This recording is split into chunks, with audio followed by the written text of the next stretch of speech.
Dans Sporty News aujourd'hui, l'émotion de Mario Balotelli, les maillots de l'Euro dévoilés, le catcheur John Morrison devrait avoir peur de Jessica Alba, Antonio Cromartie, papa prolifique, et Neymar et son nouveau tatouage.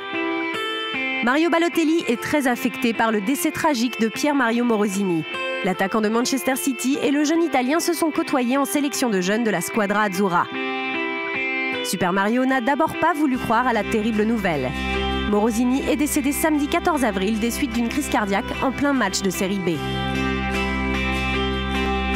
Dans la Gazzetta dello Sport, Balotelli a déclaré « C'était un mec génial. Ce drame m'a fait réfléchir sur ma propre existence.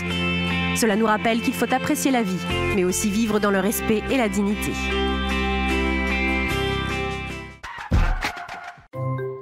L'Euro 2012 de foot se rapproche. Le rendez-vous aura lieu en Pologne et en Ukraine à partir du 8 juin. Pour preuve, Nike a dévoilé lundi 16 avril les maillots des équipes sponsorisées par la marque américaine. Voilà donc le maillot domicile de la France. Une tenue entièrement bleue. Fini le bleu-blanc-rouge. Après s'être risqué à la marinière, la marque mise désormais sur un retour au classique.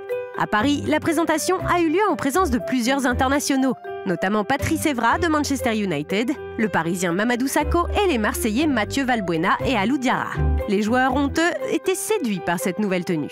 Le Portugal de Cristiano Ronaldo ou les Pays-Bas de Wesley Sneijder ont également découvert leur maillot. Pas de folie, le rouge reste la dominante pour le Portugal et l'orange pour les Pays-Bas. John Morrison, terrassé par Jessica Alba. Le catcheur est la dernière victime de la belle actrice américaine. Nos deux célébrités ont partagé le ring pour les besoins d'une publicité. D'un côté, un tas de muscles, de l'autre, un sourire d'ange, des formes harmonieuses, bref, une autre définition du poids lourd. Et entre la belle et la bête, c'est la belle qui a frappé juste. Allez, cadeau, on vous laisse découvrir l'assaut final dans son intégralité.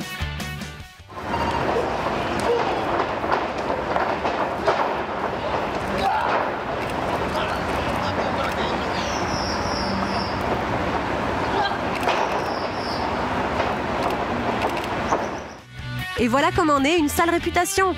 John Morrison, attends-toi à être chambré par tes futurs adversaires. Antonio Cromartie, le joueur des New York Jets, est l'heureux papa d'un petit Jagger depuis peu. Et quelle joie! Il s'agit de son 10e enfant. À seulement 28 ans, le cornerback new-yorkais est plutôt prolifique. Mais il a connu des années plus prospères que d'autres. La star des Jets a par exemple 4 enfants de 3 ans. Vous l'avez donc compris, tous ses enfants ne sont pas de la même mère.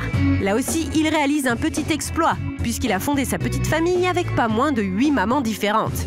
Il leur verse à chacune 3 500 $ de pension alimentaire par mois, à l'exception d'une. Mais avec son contrat de 35 millions de $, ce n'est pas un gros problème. Le FC Santos a 100 ans. Le mythique club de la région de Sao Paulo a vu passer les plus grands. Pelé, Dunga, Robinho. Pour la fête qui a eu lieu le 14 avril, Neymar, la nouvelle star brésilienne, s'est fait tatouer l'emblème de Santos sur le bras. « Maintenant, je suis prêt pour le centenaire », a-t-il déclaré sur son compte Twitter. Mais d'après la presse brésilienne, entre Neymar et Santos, ce n'est pas pour la vie. Le tatouage ne serait que temporaire et devrait disparaître dans les semaines à venir. Les seuls tatouages que Neymar gardera à vie sont le nom de sa mère Nadine, de sa sœur Rafaela et celui de son fils Davi Luca. Pour le cadeau, Neymar n'a pas été très original. Dès le lendemain, il a planté un petit but et offert un modeste 5-0 à Santos. 2012, c'est l'année des Jeux Olympiques à Londres, mais c'est aussi l'année de l'élection présidentielle en France. Et les deux principaux candidats, François Hollande et Nicolas Sarkozy, le président sortant, peuvent compter sur le soutien des sportifs. Une centaine d'athlètes, dont des champions du monde ou champions olympiques, ont pris position pour le candidat socialiste, parmi lesquels Roger Bambuck. Côté Nicolas Sarkozy, ses plus illustres soutiens sont le champion olympique et champion du monde de judo David Douillet, qui a aussi été son ministre des Sports, mais aussi le rugbyman Christophe Dominici. Pourtant, ils ne sont pas si nombreux à prendre publiquement position. Alors, sport et politique, un cocktail compliqué? Voici ce qu'en pense le footballeur Rio Mavuba qui évolue en Ligue 1 et le nageur Frédéric Bousquet. J'ai l'impression que ça envoie que des tacles, tu vois, je trouve pas je n'ai pas senti un réel projet de quelconque partie.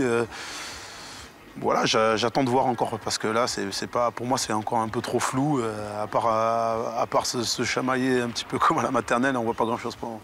La seule chose positive que je peux voir ressortir de tout ça, c'est que chaque candidat ou ou espérant candidat est vraiment actif dans sa propre campagne. Malheureusement, c'est toujours une campagne où, pour se mettre en valeur, on tire sur les autres. Ça, c'est un petit peu dommage, je trouve.